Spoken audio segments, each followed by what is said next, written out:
Hopefully you can hear me and see my slides. Please shout if you can't.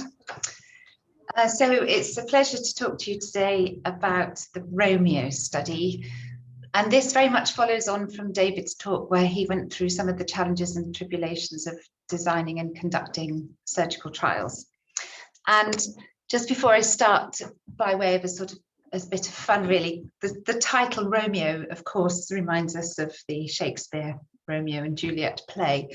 And honestly, designing and conducting this trial has been like the genre of that play. There's been moments of tragedy, comedy, and other sort of elements. I don't think it's been so much romance, but there's certainly been a lot of drama.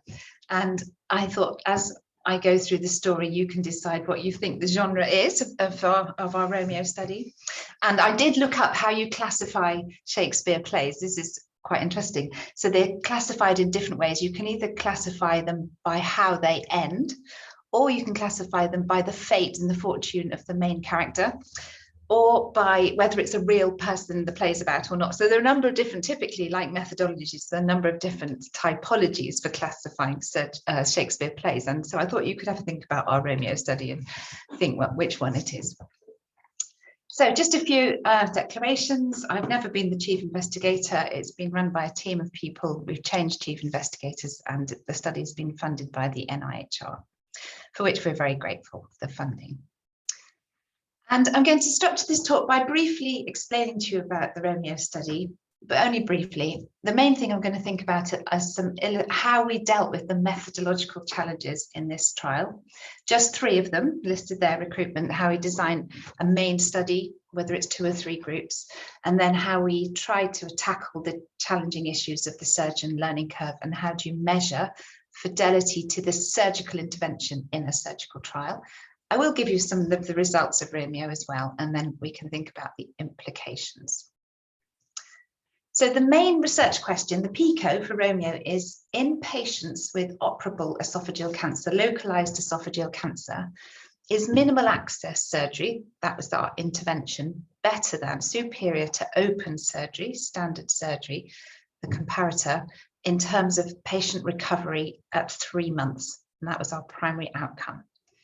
So if I put that into plain language, we have in patients with gullet cancer amenable to surgery, the little cuts, keyhole surgical cuts lead to earlier recovery, earlier return to everyday activities compared to standard surgical cuts at 3 months. And we had the proviso for this. It's all very well looking to see if something helps you recover more quickly, but you wouldn't want to do that at the cost of any detriment to survival. And survival is what's most important for patients with esophageal cancer, without question. But designing a trial and powering it around survival would have been really difficult. And so we've used some surrogate measures of survival. So the whole thing is predicated on the sense of that's all fine, but there must be no compromise to survival, which I'll come back to. Okay, so for those of you who might not be surgical, I'll just briefly, no blood, don't worry, briefly explain what these interventions are. So open esophageal cancer surgery involves a large cut down the abdomen, shown at the bottom left there, and a large cut in the chest with those 3 port sites where drains and things go. So traditionally, we get our hands right into people's abdomens or their chest. Hybrid keyhole surgery involves keyhole surgery in the abdomen, little cuts in the tummy, same big cut in the chest, and then there's something called totally minimally invasive keyhole surgery, where you have little cuts in the abdomen, little cuts in the chest, and sometimes a small cut in the neck as well, as shown there, and I'll come back to that.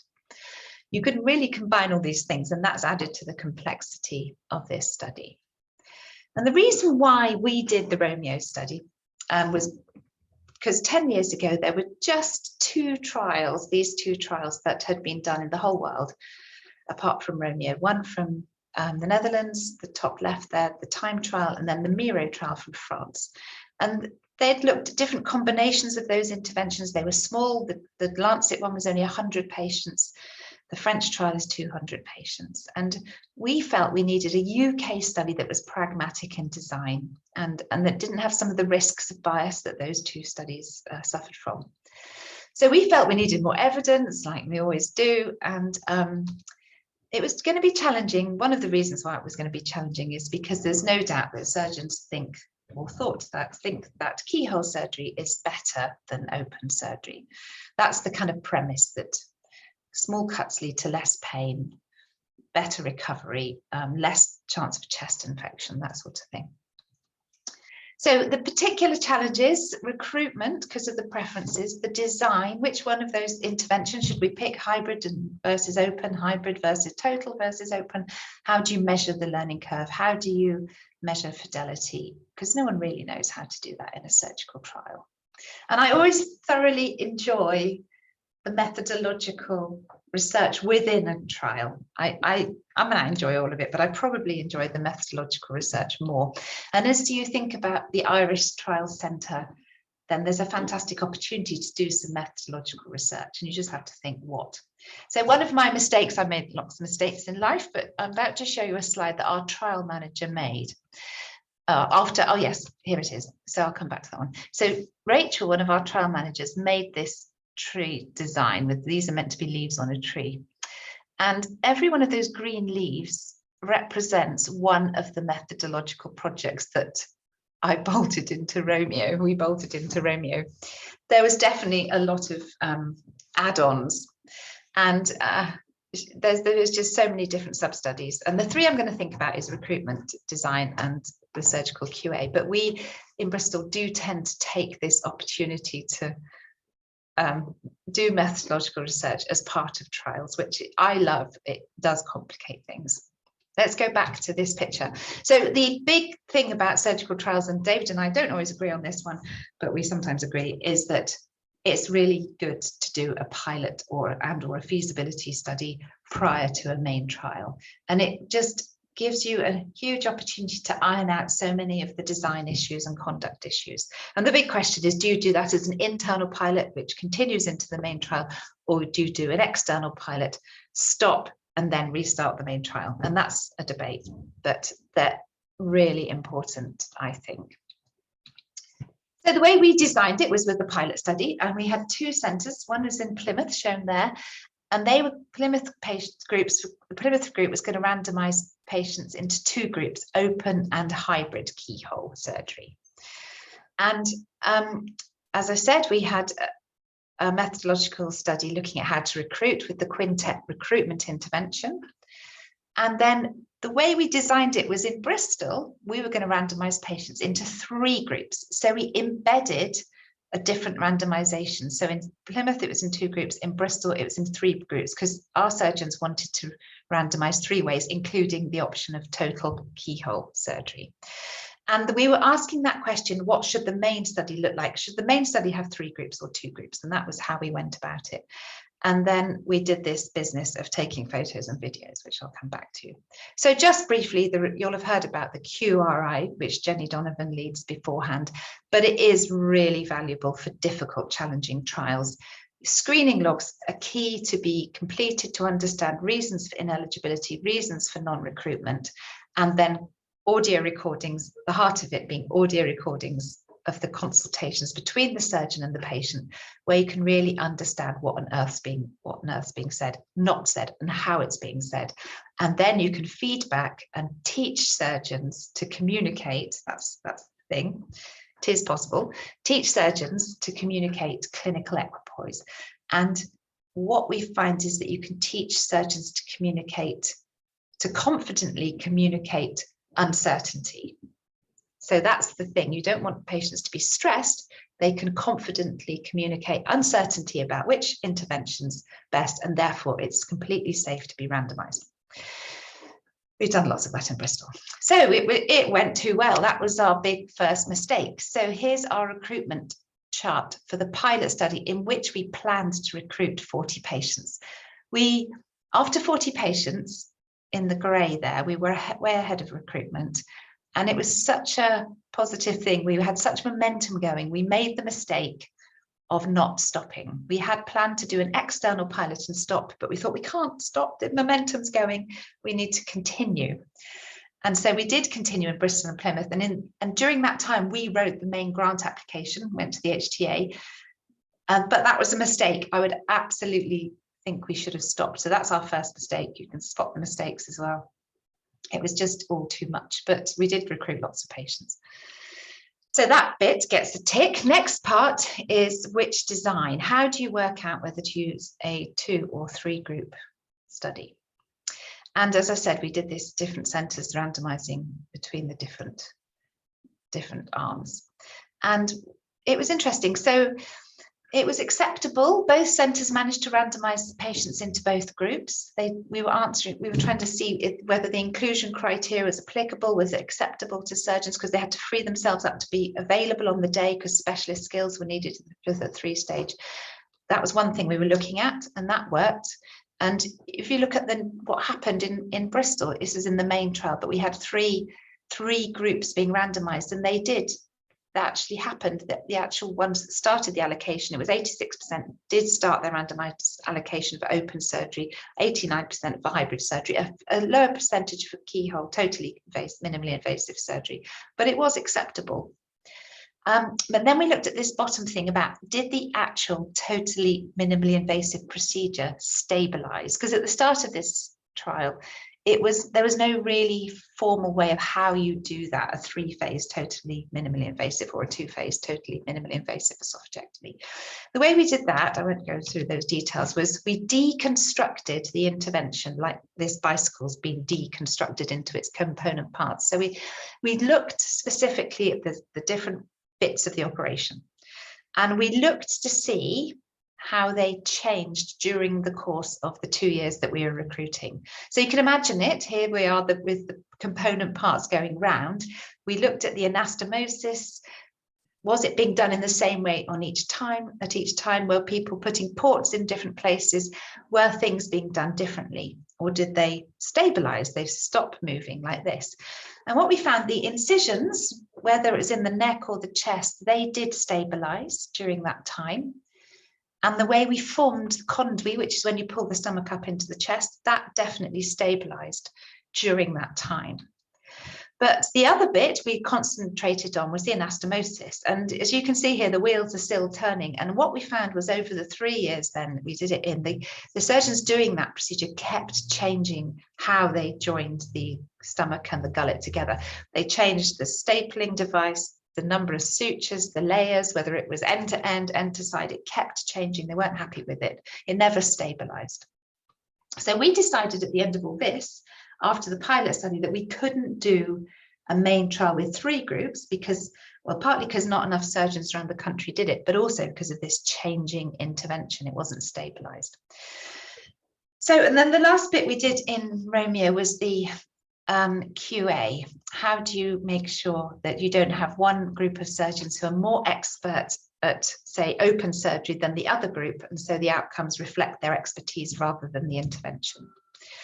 Led by Natalie Blencoe, and we have a research photographer here. So just to remind you, and the QA, this really focused on this bit about without compromising survival. And the reason why I say that is because when you do esophageal cancer surgery, it's a cancer operation. So you want to have radical cancer resection. So you need to have adequate removal of the lymph nodes and adequate resection margins around the cancer. And you want that to be the same in the hybrid group and the open group. And so we measured that, not just with pathology, but with some imaging techniques to see if the cancer surgery, which is the surrogate, the cancer removal, which is a surrogate marker of long-term survival, was the same in both groups. This is published, if you want to read more, the protocols published here. That we did entry criteria for surgeons. They sent in videos before they took part in the main trial. We photographed the key surgical steps, and then we looked at the photographs and compared those with the lymph node count, as I said, using that as a surrogate marker of survival. So here we go. Here's our video stuff. We asked the surgeons to send in 2 videos before they took part in the main trial. And that in itself showed what an amazing group of surgeons we work with, because it's a big commitment to go to this hassle, especially during an esophagectomy, which is an exhausting long operation. But we did get 62 videos from 39 different surgeons from 8 hospitals across the country before we started the main trial. Our then chief investigator, Paul Barham, spent hours looking at them and graded them all using a validated system that I won't talk about today. We had one surgeon who at that stage chose not to participate, and another one that only sent in one video despite us chasing them. I think it was a second mistake the way we did this. I think only having the CI doing it was too much. And also, I think we should have used videos during the main trial as well as an entry criteria, but we can talk about that. So this fair comparison, as I've mentioned, is really important because you want to make sure minimal access surgery is a good cancer operation as good as open surgery. So you want it to be balanced. That's really key. And how do you check that? And so we agreed on these key measures of fidelity. So there were 8 in total. I'll just talk about 2 today, but one of them was around the removal of the lymph nodes. Did we have photographic evidence that surgeons removed the same number of lymph nodes in both types of operations? And we did that. First of all, we got them to write it down on this CRF, the case report form. So the surgeon is asked at the end of the operation, did you remove the abdominal, the gastric artery, the hepatic artery and the splenic artery lymph nodes? Yes, no, to what extent? CRF, standard way of measuring fertility. And then we also got them, they were brilliant, as I said, to take photographs of these key stages of the operation. The lymph nodes, the access cuts, and 6 other things. So this was the kind of overall picture of our QA. Videos for entry, photographs during the study, monitoring pathology and comparing them, and then an analysis at the end. And some surgical trials, not every surgical trial, I would recommend they use quality assurance methods. It depends on the study design and the research question. So we put all those ideas into our main study. Just to complicate it, just to remind you, we were asking the question, is esophageal cancer hybrid surgery better than open surgery? And then we also, in the main study, had an ideal 2B, a sub-study that then was asking this other question about totally minimally invasive surgery. There were 8 centres. These are all the different centres. They were absolutely brilliant. And it shows you here that 6 of the centres randomised into 2 groups in black, but 2 centres, Bristol and Southampton, randomised into the 3 groups. That was the green bit is our ideal phase 2B study. Now you can see why it could be a tragedy, all these complicated things we were doing. Our primary outcome was a patient-reported measure of physical function recovery measured at 3 months, and the usual list of secondary outcomes. And so that's where we got to. I'm just going to show you briefly the results of the Romeo study now. I won't go into too much detail looking at the time. And it took about 5 years, I think. So during that 5 years, over 1,400 patients were screened for eligibility across all the MDTs in these centres. And in the 2-group study, we had 267 patients. So this is the world's largest trial in this field. And then in the 3 group, which I've written there, 2 minus 1 centres, because we started off with 2 centres, but 1 stopped. I'll come back to that. And that one carried on with the 2-group study because they stopped doing the 3-group study. We recruited 73 patients, as shown there. So even in our sub-study, which it wasn't powered for, we've got a good number of patients. And what I'm trying to show you here is adherence to the randomised allocation, because that's one of the big questions with surgical trials. After all that equipoise education, do patients accept what they were randomised to? And you can see in bold, you don't need to look at all the details unless you're an upper GI cancer surgeon. You can see in bold the key findings. And of those patients randomised to open surgery, 92% accepted their allocation and underwent an open operation, and it was 90% in the hybrid group. And the bottom row shows those that started, actually even higher, those that started their allocation. It's those that ended up with it. Some of them were converted, but that's, I think, evidence that this was an appropriate design, that it was acceptable to everyone to be having this 2-group randomization. And not surprisingly, the baseline characteristics are balanced. We have mostly men, as you'd expect with esophageal cancer, in their 60s, high BMI, reasonable possum score and performance score because they were selected for esophagectomy, and 80% of them had had preoperative chemotherapy or chemoradiotherapy, as is the standard treatment in the UK. The tumour stages were equally balanced in all groups, some patients with early tumours, some with later larger tumours, and the tumour types were, as you'd expect, 90% were adenocarcinoma. So looking at some results, the key complications, first of all, surgeons always focused on short-term complications.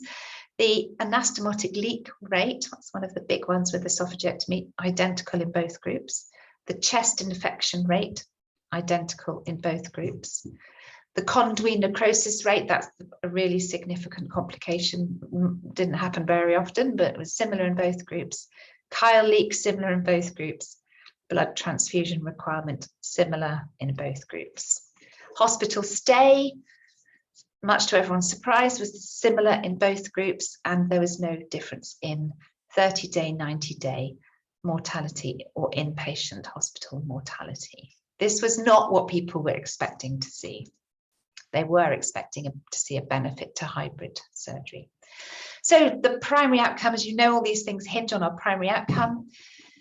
As I said, it's a measure of recovery. So it was a PRO, the QLQ-C30, very well known and well validated cancer questionnaire, assessed 3 times, 3 weeks, 6 weeks, and 3 months post randomization.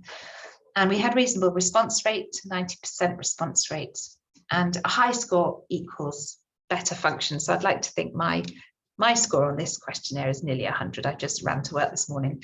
So, but that's the key thing to remember. So these patients at baseline had scores in nearly 90, which wasn't bad. And you can see it really went down in the 3rd week post-operatively. They were feeling rough after surgery, gradual improvement, nowhere near a healthy level by 3 months, but absolutely no difference between the 2 groups. So no benefit or any evidence of a disbenefit to hybrid surgery. And then we've got the outcomes, as I said, the surrogate measures of survival. So lymph nodes and cancer resection margins, and they were identical in both groups. This is boring, isn't it? It's all the same, 20-odd nodes in both groups and similar proportions with a positive resection margin. So we concluded from this Romeo study that we found no evidence to support the superiority of a hybrid approach over open surgery, or any evidence to refute that. So was the quality, that's to come back to the QA, was the quality of the surgery similar in both groups? Because you don't want to state that unless you're sure that the surgeons did a good operation in both groups. So to come back to our measurement of fidelity in terms of the cancer lymph node resection, which is our surrogate marker of survival. To remind you, we got surgeons to write it down in the case report forms and then to take a photograph of their lymphadenectomies. And then we graded the photographs for independent surgeons, blinded to allocation, treatment allocation, graded those photographs as complete, partially complete, or not performed. And this is just showing you the result for the photographs and the case report form of whether the operation was performed with minimal access or open surgery, as in the title. So there was 100% completeness. So what the surgeons wrote on the case report forms, the photographs did confirm. So what about the nodes, the lymph nodes? So you can see for open surgery, the surgeons wrote on the CRF that 81% said they had performed a lymphadenectomy. For keyhole surgery, it was 85% said they'd performed the lymphadenectomy. But the big question, and this is the fun bit, what did the photographs show? What they said they did, was it the same as what they did? And it's fairly shocking. You can see that the actual completed lymphadenectomy that was evidenced on the imaging, on the photograph, rates in both groups were nowhere near as was written down on the CRFs. And although it's shocking, it's kind of not surprising. We are human beings, and what we say we'll do and what we do aren't always the same thing.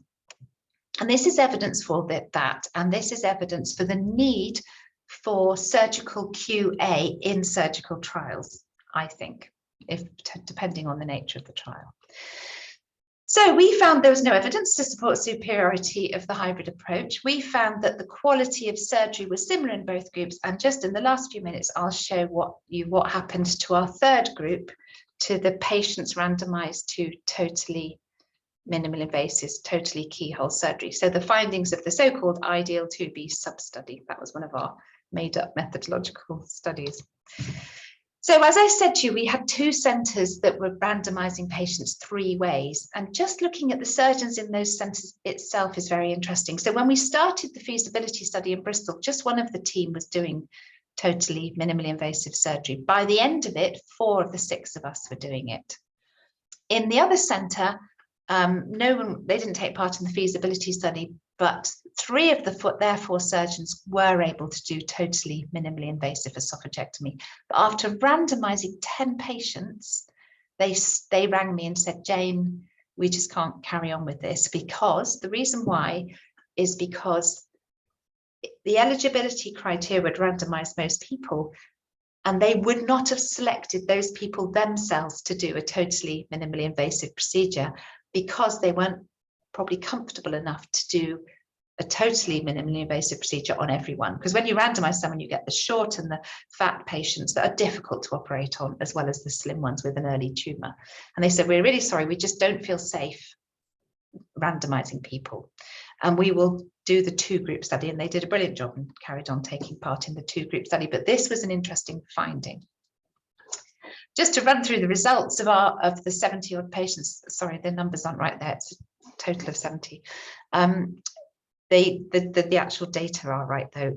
The age group was similar, as you'd expect, and the numbers that were accepting their randomized allocation in this group were also pretty good, although it was lower in the totally minimally invasive subgroup. More patients didn't start their totally minimally invasive procedure. The number of complications was similar across all groups. It's the same old. And the number of these different types of complications were also the same across the 3 different groups. And the number of days in hospital, the mortality rates, and the in-hospital mortality rates were also the same across all 3 groups. So, and the pathology was also the same in all 3 groups. It was just, it really wasn't what we expected. We thought totally minimally invasive surgery would lead to earlier patient recovery. And therefore, it's not going to surprise you that the physical function scores, the primary outcome was the same in all 3 groups. So just to go back to the beginning again, or back to the answer, we found no evidence to support the superiority of a hybrid approach over open surgery. We could show with our methods that the quality of surgery was similar in both groups. We found that totally minimally invasive surgery was only going to be acceptable to be done in a specialist centre, but in that specialist centre it was definitely safe in the terms of that randomised exploratory ideal 2B study. I found the methodological research that we bolted on, and I've only told you about 3 of the 10 projects, was incredibly informative for other studies that we've done, and really valuable work. I come to remind you, you can ask me in the question, tell me in the question and answer session, what genre would you find Romeo to be? Comedy, tragedy, romance, mixture of all 3. It was certainly slightly chaotic. I'd say that in the UK, we've sorted out phase 3 randomized surgical trials. I think we're really good at doing them now, not just this, Romeo is just an example, but across the country, there's been a sea change, a culture change. It's been a privilege to be just on that wave and be part of the culture change. It's really exciting. And with the trainee collaboratives and the whole Royal College of Surgeons initiative, I think we're world leaders at designing and conducting surgical trials. To me, and the big issue is the early phase studies. And that's where we're moving in Bristol, to work out better ways and better methods for how to innovate, new surgical innovation, and to conduct early phase non-randomized studies prior to a pilot or feasibility study that then will lead into a main trial. And I think that's the future of it. And certainly in terms of the new Northern Ireland initiative, apologies, we'd be really keen to collaborate with you on that. Thank you.